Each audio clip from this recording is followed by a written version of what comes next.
today. Hello. Good afternoon. Welcome to Deep Thoughts While Driving. Holy crap, is it cold here. I think the cold is gonna kill the virus. Oh yeah. Welcome to Deep Thoughts While Driving. Me, myself, and I here as per norm. I know it's an oddball start, but whatever. So for those of you who don't know, I'm in northern BC, Canada. We've got a cold snap going on. It got to minus 30 last night, Celsius. Don't ask me what that is in Fahrenheit because I don't know and I don't care. My truck is telling me it's minus 11. The wind chill, it's like minus 22. Again, Celsius. Holy crap, is it cold. If you find a place where there's no wind, it's not bad. I mean, it's a little cool. I mean, it's minus 10, minus 11. But that wind is nasty. I have zero concerns, zero, about the coronavirus right now. Why? Because it's too goddamn cold.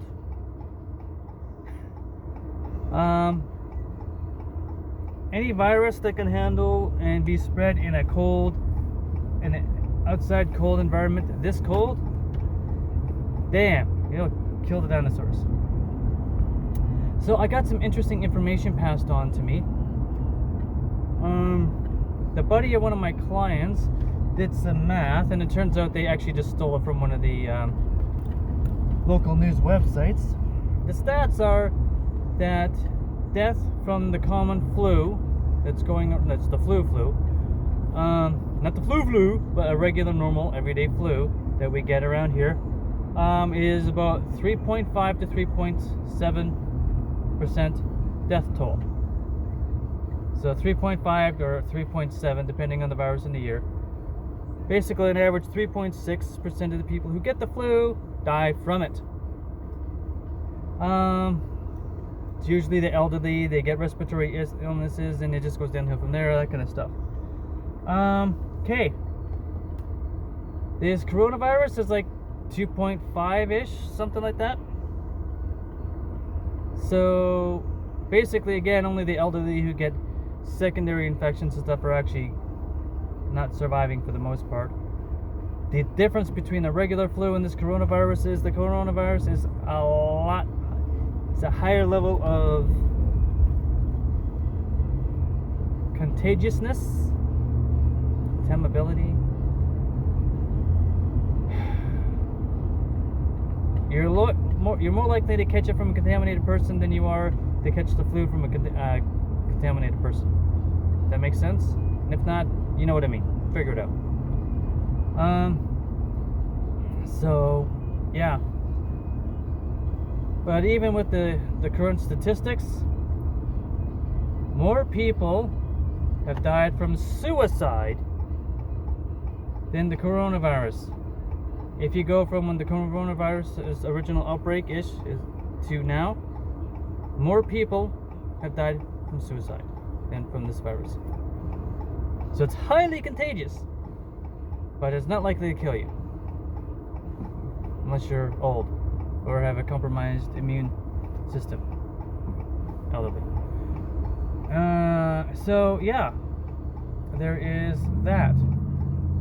But again, with this cold snap, I mean, everybody is all bundled up. People aren't really going anywhere because it's just too dang cold. I'm kind of warm because I've been driving my truck for a little while. So when I turn on the heat, it's pumping out the heat. Yeah, so nice and almost toasty. Till I get to work, and then I'll park the truck. I'll go from the truck to the workhouse, which will be about, depending on where I'm parking, 25 to 50 feet. And that short distance, they'll freeze my nuts off. Because it's cold, that wind is nasty. So, yeah. Being where we are and having the cold snap and the colder weather, I don't think we're as likely to really have a big problem. Apparently in the entire province we have 76 cases as of this morning, early afternoon, in the entire province. There's 2 confirmed cases in northern BC. Now, my town has a rough population. I used to be in the 80,000s. I think it's dropped down to 77,000 people. But let's say between 75 and 100,000 people, and leave it at that, because I don't know the exact number. Probably closer to 75,000. We're the northern capital of our province.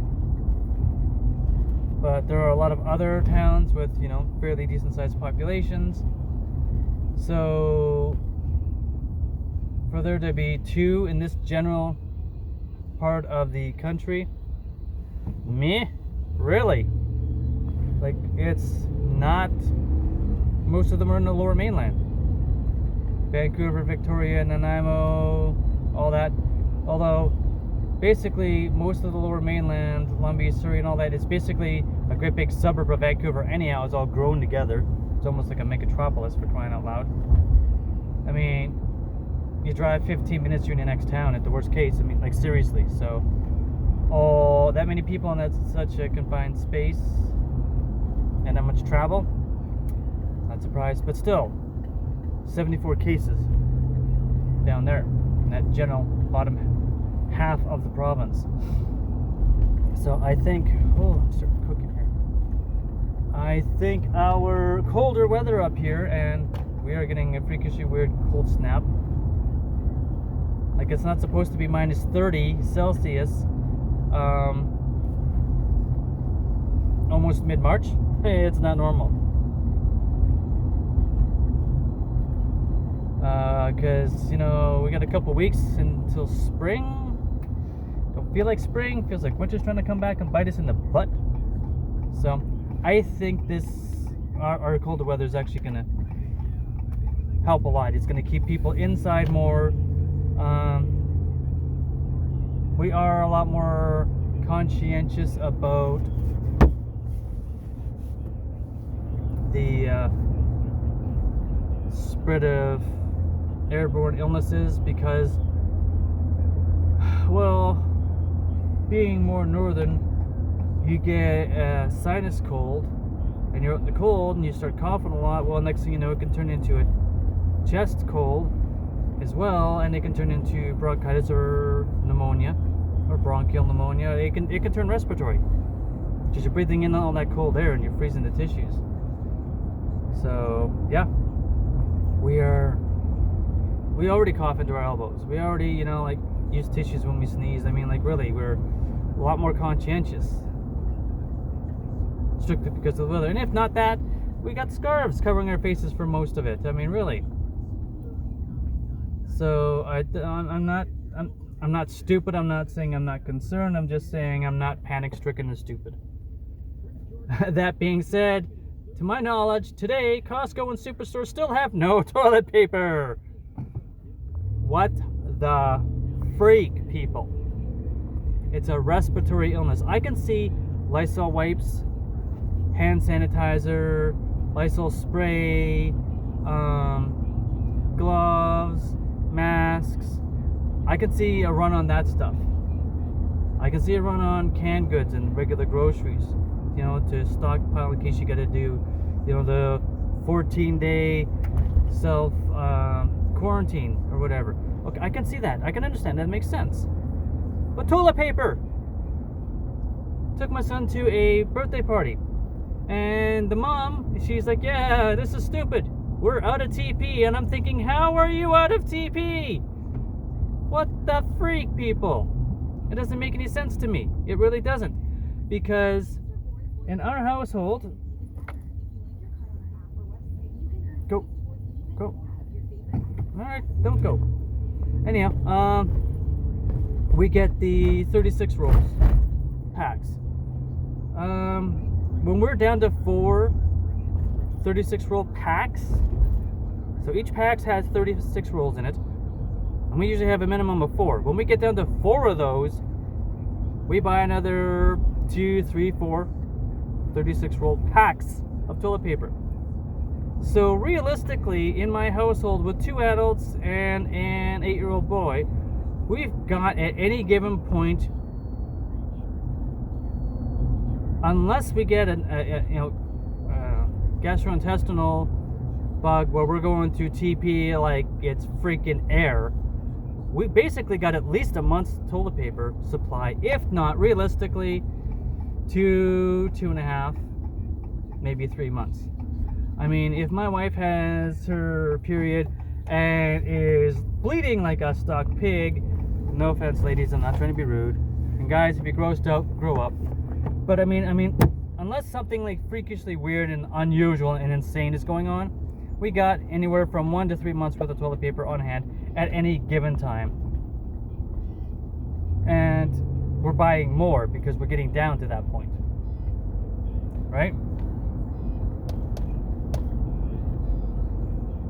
Interesting. So, yeah, I don't get this. Toilet paper. Yeah. Anyhow, I'm basically at work. That's it. That's all. Take it easy. Have a good one. Catch you later. Stay healthy.